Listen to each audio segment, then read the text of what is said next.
Welcome to Around the Clock. I'm your host, Yolanda Greaves. Today we are speaking with Rob St. Germain.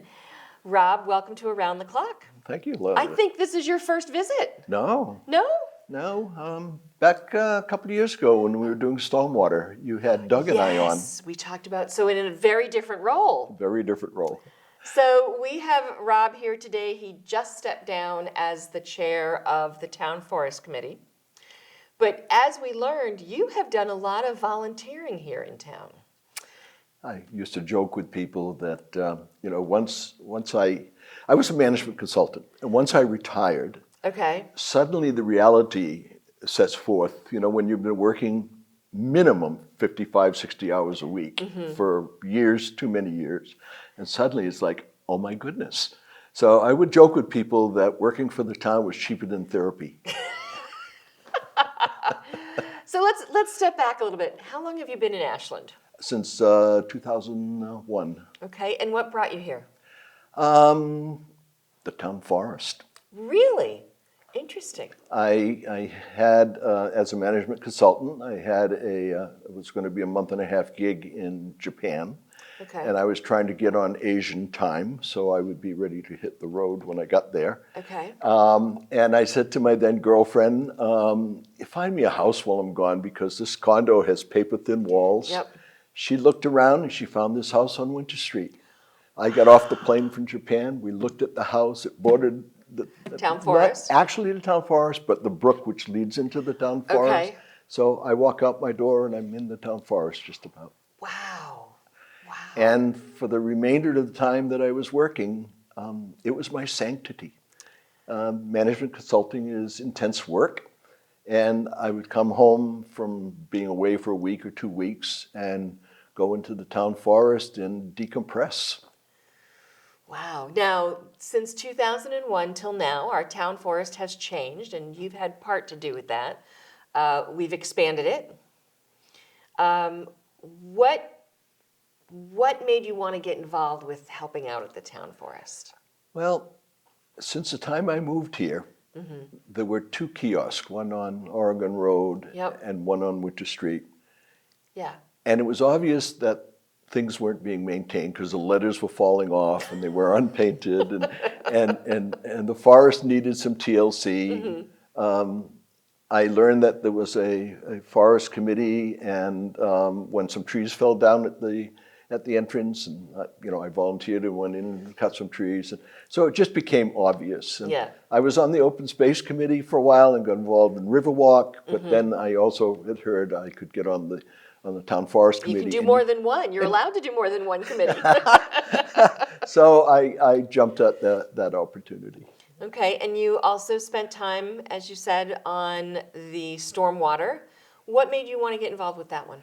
Then I sort of had my arm twisted on. Oh, okay. As a sort of inducement to, they really needed somebody. And so it, environmentally related with some Yep. benefit.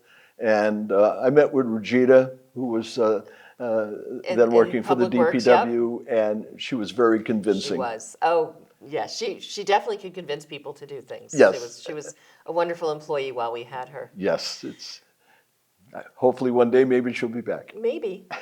So what makes you continue to volunteer, Rob?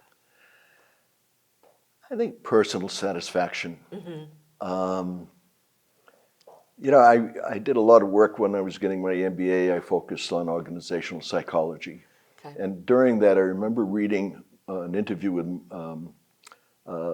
Mother Teresa and how she said, "We're all hedonists. Why do I do what I do? I do it because it brings me pleasure." and that was a startling awakening for me. And when you think about it, people tend to walk away from things that don't, at least at some level, Right. give them some level of satisfaction.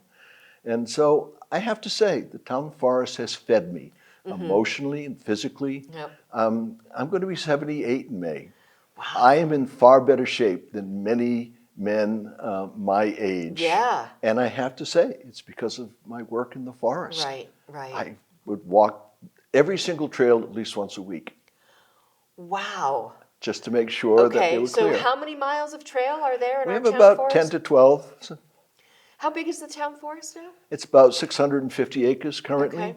Okay, okay. It's actually smaller than what people think because a lot of the land around the town forest is actually privately owned. Oh, interesting. So I remember, I don't know, about a year ago, I was talking to someone and they had lived in town for like 8 years. I'm like, oh yeah, you should go over to the town forest. And she said, where's the town forest? So we may have some viewers or people.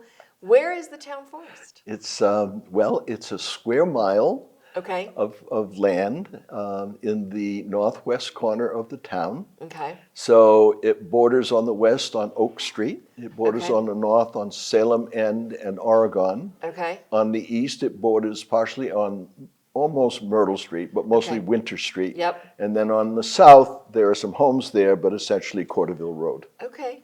When did we get the town forest and how? It was a gift from a very generous town benefactor named Henry Warren.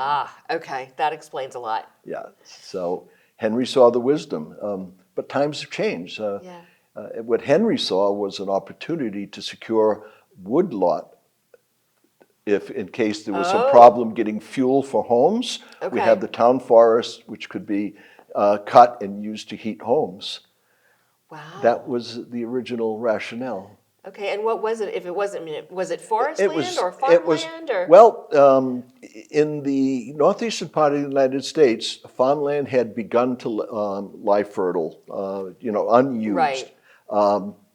Starting in around the end of the 19th century, beginning into the 20th century, as the Midwest got settled and the Mm-hmm. Right. ground was not Much rocky like easier New to- England yes, ground. much easier to farm. Yeah, and so more and more the farmers in the East could not compete with the farmers in the Okay, West. okay. There was a lot of grazing that still happened, Mm-hmm. but slowly all of these woodlots were turning back into forest. So that explains a lot of the stone walls in Yes. the town forest, because as we know, I lived in Pennsylvania for a while, and you know that when they started creating farmland, they had to do something with all these rocks. So Great that's how way to they mark created boundaries. Yeah, mark boundaries. Nice. So early 1900s, we got the town forest, but we've expanded the town forest a couple of times since it was gifted to the town by Henry Warren. So Oak Street, there's the property there. Oak Street, And there's now a great rainforest that you behind helped the create? apartments there, were going to be more apartments, and Yep. I think the wisdom of the town fathers at the time, Yep. that was a good move. It Yeah, was a yeah, very good pretty, I think it was like 35, 40 acres. It was sizable. And we negotiated with Mr. Nicolo a few Yep. years back, Yep. and also Mrs. Collins at the end of Lincoln Street for a parcel of her land. There's more.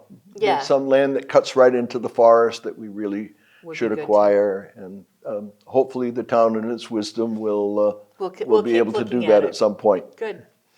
Rob, you made a great statement when we had you at our select board meeting about what volunteering can do for people. Can you expand on that a little bit? Well, I said just a minute ago about the personal satisfaction piece, but also there's a practical reality. Towns, especially towns like Ashland, the size of Ashland, the staff can't do everything. Right. We have a DPW. The DPW can't maintain the town forest. They just Right. don't have the resources. They are strapped just with what they do now. So if it wasn't for the town forest committee maintaining the trails and the other things that we've done, it wouldn't be the forest it is today. Right. As I mentioned, for Yeah. the first 14 years that I lived here, the kiosks were falling down. Yeah, and, yeah. So, and then that is true of so many committees in town. Yeah. And of course, some of the committees, as you've mentioned to me, Yep. are statutory, they're Yep. required. Yep. But others are just voluntary. I mean, we're all volunteers. Well, we're all, Yeah.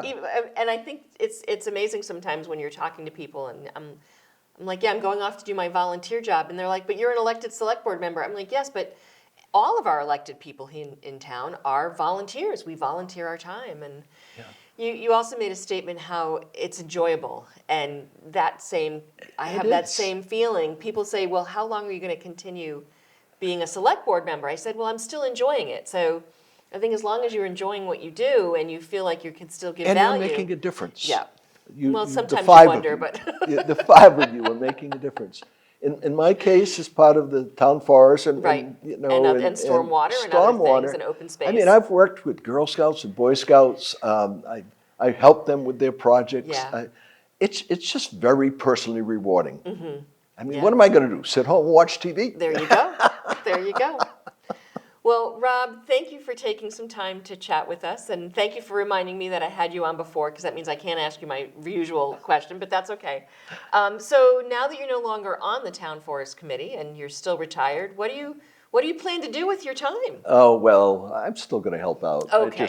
I've gotten deaf, and Yeah. I can't adequately participate and lead the Forest Committee anymore. But I can certainly help in the forest. There you go. And Michael wants me to be part of comprehensive planning, so I think that would be a little hypocritical if I can't hear, but with me, I We'll figure said out I'd a talk way. to him a little more about it and things like that. So there are still some things that need doing that Yeah. I can be of service for. Good. Well, Rob, thank you so much for coming and speaking with us and with me and to talk to our viewers. And thank you for all that you've done for our community. It's people like you who just do the work that make Ashland what it is. And I can truly say, my pleasure. Good. Thank you so much. Thank you. We've been speaking with Rob St. Germain, previously of the Town Forest Committee, of the Stormwater Committee, of the Open Space and Rec Committee. Anything else that I missed? Once upon a time, yeah. Once upon a time. The Riverwalk. The Riverwalk project, which is an amazing project. So I hope you've enjoyed this segment, and hopefully it gives you a little incentive to think about volunteering. Whether it be an elected position, those are volunteers, and we do need people to step up and run, or part of our comprehensive plan, which we're about to do, or any of the committees that are doing great work, which even includes things like the farmer's market, and Dragonfly, and all these other great events. So Even if you have 2 hours a month. there you go. There you go. Thanks for watching this segment of Around the Clock.